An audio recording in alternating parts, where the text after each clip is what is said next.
All right, guys, so let's talk about some adaptations to strength training and also hypertrophy training.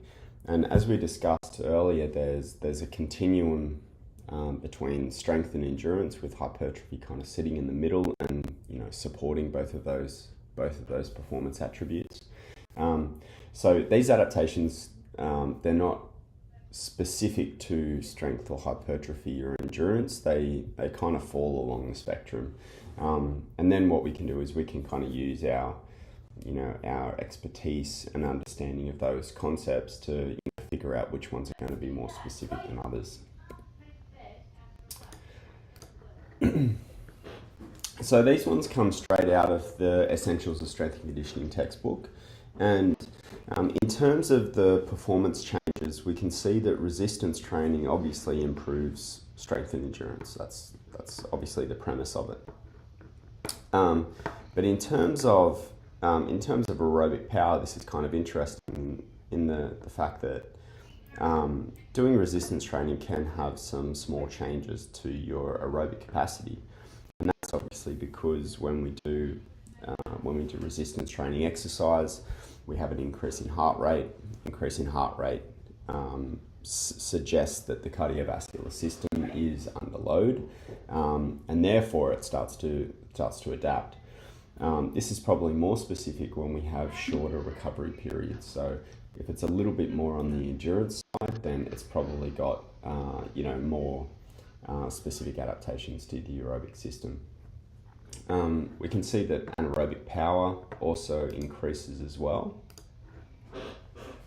Anaerobic power is this is the production of energy in the absence of oxygen, and so we definitely have sort of improvements in that capacity. Anaerobic exercise is effectively what resistance training is. We definitely improve our rate of force production, and rate of force production refers to how quickly you can generate force, and so that kind of relates to power.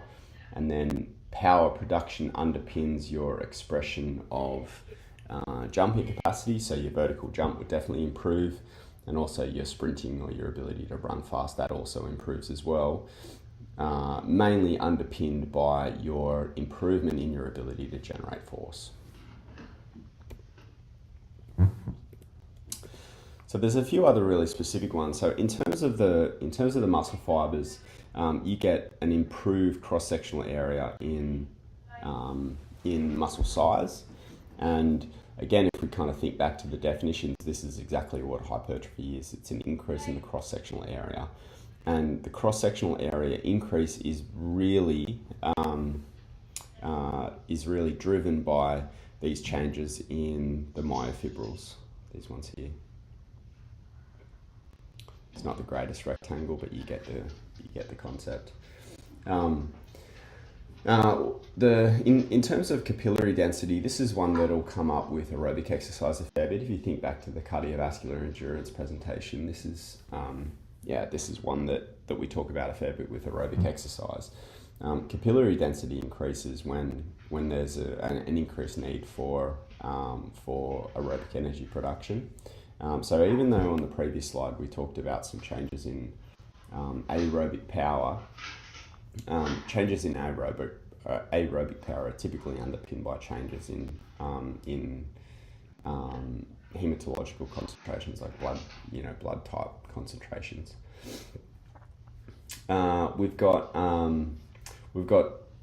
changes in the myosin heavy chain proteins, and the myosin heavy chain proteins are related to the muscle fibers in particular, and the myosin and actin are the things that form the muscle cross bridges, and so the proteins are the ones that allow for connection between the myosin and actin, and then that drives more forceful changes.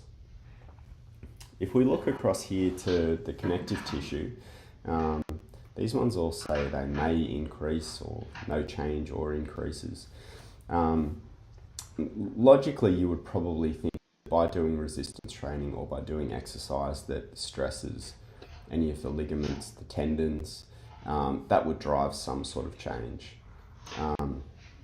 So I would probably err on the side of that these things do change.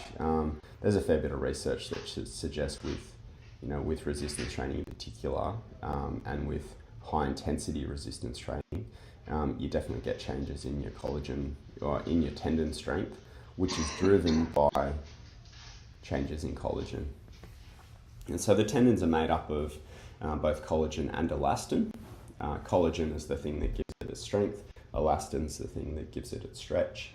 And by having more collagen deposition within your tendons, they make them a lot stronger. Changes in bone density is typically driven by repeated force exposure.